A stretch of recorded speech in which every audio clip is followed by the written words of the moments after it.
Right now, we're going to tell you about the new liberal world order. You think I'm kidding?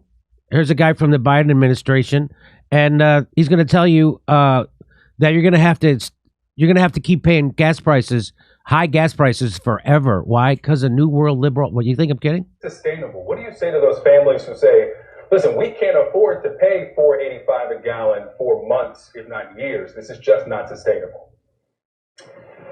Well, what you heard from the president today was a clear articulation of the stakes. This is about the future of the liberal world order, and we have to stand firm.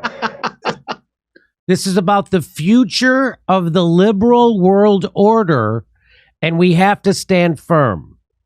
So, what? I thought conspiracy theorists were the people who said that there's a new world order, that there's going to. Well, I thought those are the language of conspiracy theorists. Kurt, don't you remember that? People say a new world order. I remember. Yeah, I remember. That should be a wrestling, a WWE team now. The liberal world order. Yeah, bring out these guys in ties.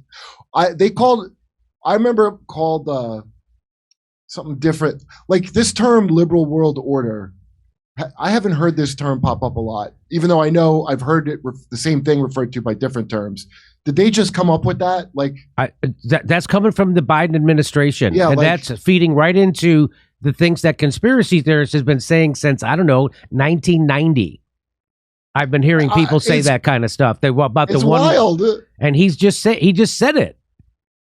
And the other thing that he said was that you're just going to have to take it. We're going to have to stand firm, and you're going to have to pay these high gas prices for what?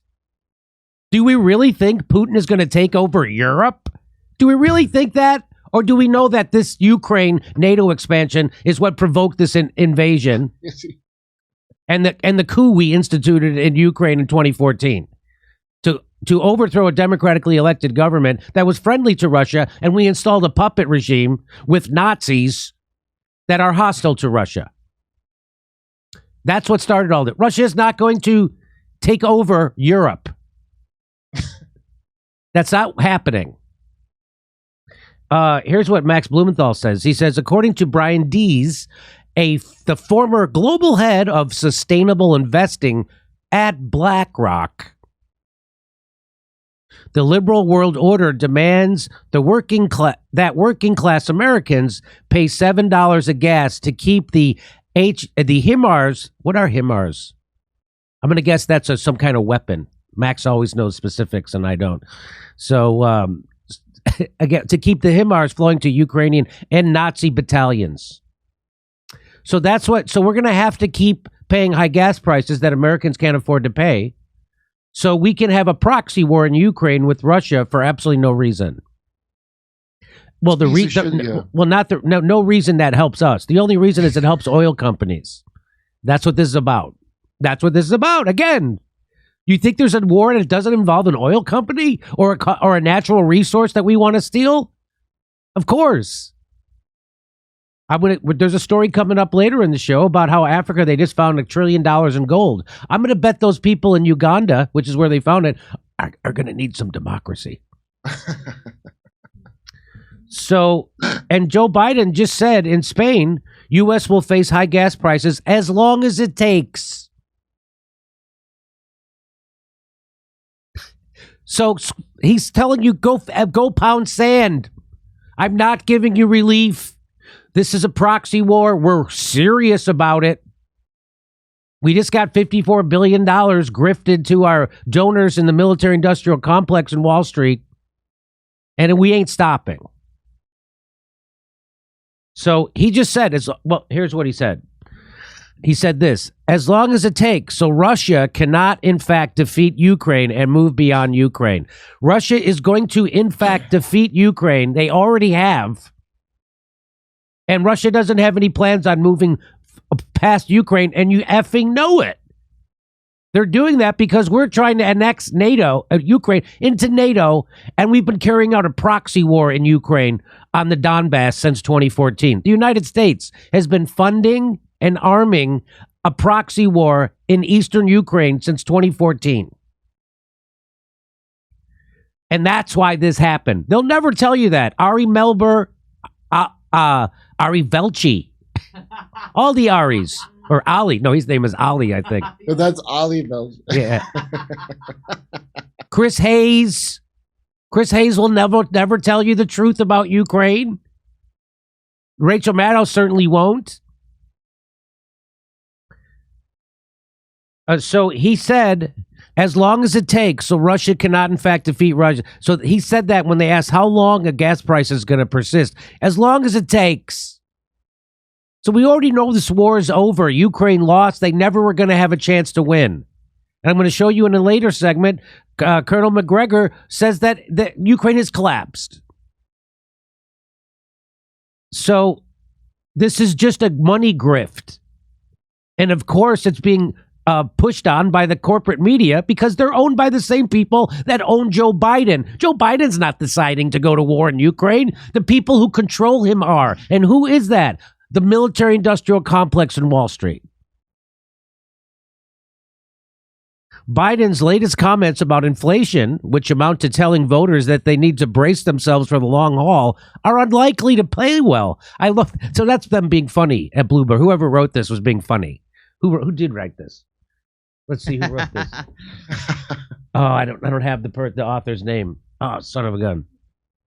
So that's funny. Biden's latest comments about inflation, which amount to telling voters they need to brace themselves for the long haul, are unlikely to play well.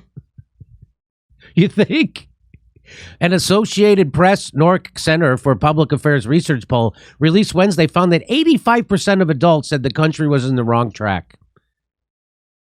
Now, I'm not a math surgeon, but if you round up, that's 9 out of 10 people in the United States think the country's on the wrong track. But maybe we should ask AOC and Pramila Jayapal to tell us that Biden gets an A. Maybe you guys could bullshit us into thinking things are going well. Maybe you'll bullshit us and we won't notice we don't have any money for anything. Now's the time to double down on the DNC, Jimmy. That's right. Time to get serious about vote harder for Democrats. 79% describe the economy as poor. So 8 out of 10 say the economy's poor. 9 out of 10 say we're on the wrong track. In the same poll, 67% of Democrats deemed economic conditions as bad. So 7 out of 10 Democrats say the economy's bad. 7 out of 10 Democrats. So those 3 out of 10 Democrats are billionaires. Or millionaires. The White House has taken pains to show it is trying to solve the inflation quandary. How? Well, according to Bloomberg, they're doing that by tackling supply chain snarls. How are they tackling supply chains? There's some snarls in the chain. That's what it is.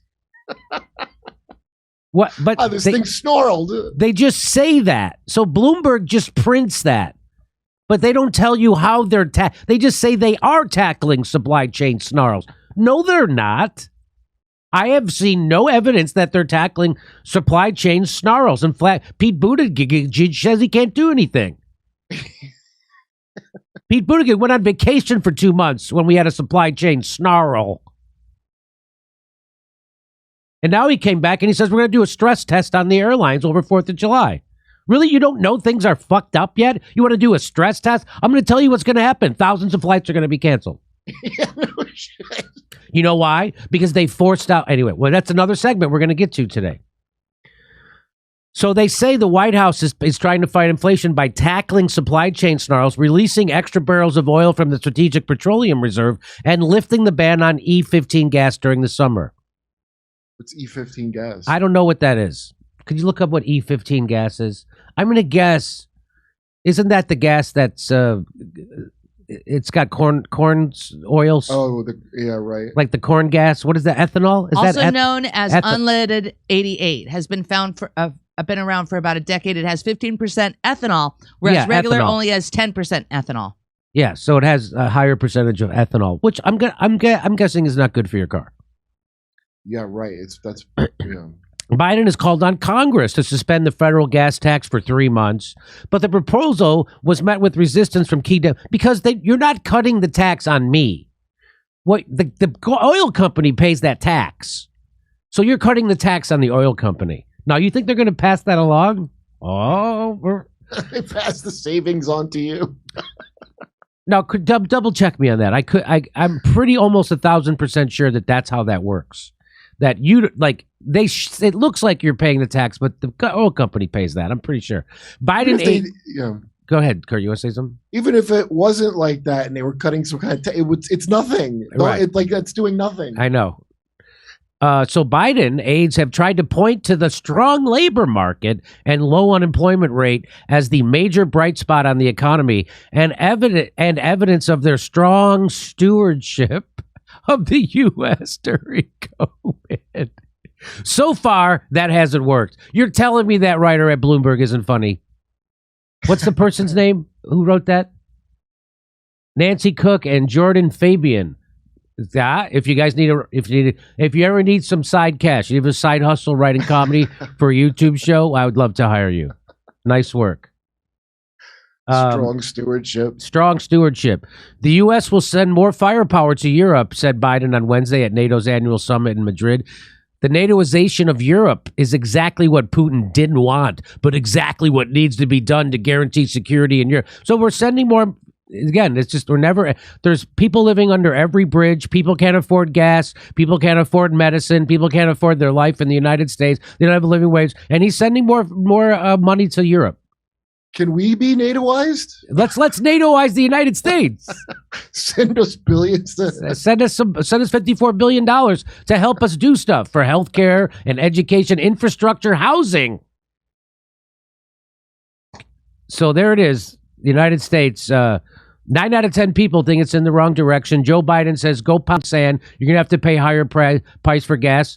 And they're saying there's a new liberal world order.